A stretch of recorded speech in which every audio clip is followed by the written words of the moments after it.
Mana bu YouTube'dan ko'rgan Dubular degan palvon usul bo'ladi. Bir qo'lcha bog'la.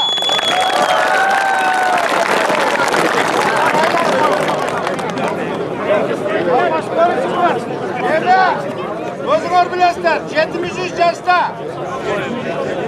O'shanga Qurum o'yinida turadi. O'zbekistondan trenabus to'xtab qolib Peshkov kelibdi. Bu yerga Peshkov kelgan sababi kichkina bo'lsa, oqcha bo'lsa taksi bilan ketib qoladi deb niyat qilib o'tadi. Yerda ko'rdim deganlar bo'lsa, kichkina jo'gira bersalar, oluvchi kim bo'lsa chiqib tursa bo'ladi. Ana bormi shu? Jo'gira beraylik,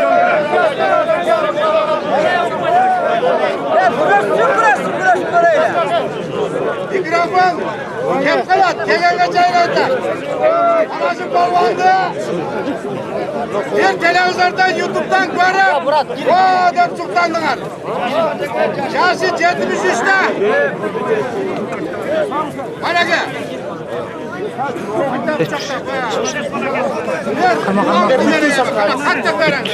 onda barcha. Başa kalk koy.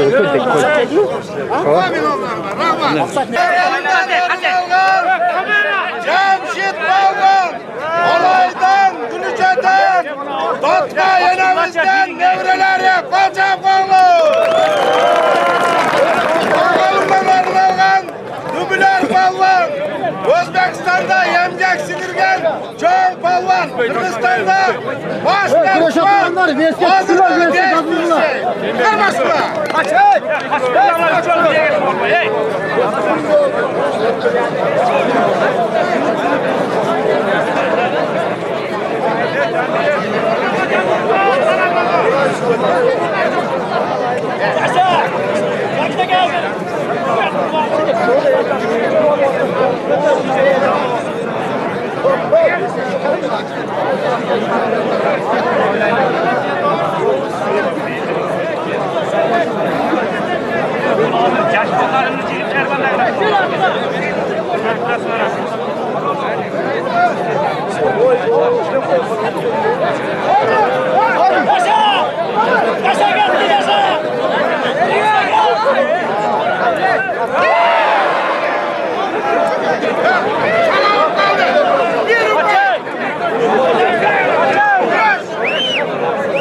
Jamshid Polvon vizasini tugilsa, o'tib Jamshidga kelib bo'ladi, Qo'cha Polvon.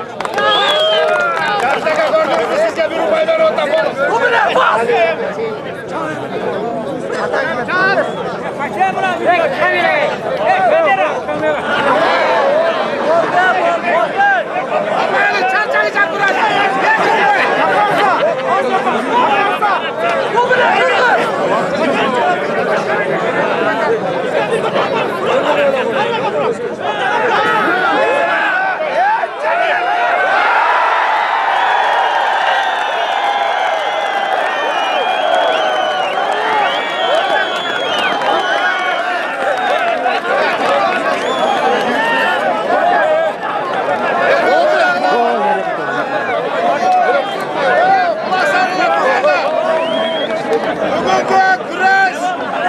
Bizden ata-babalardan kalan peygamberlerle kurashgan sünnet kuraşı.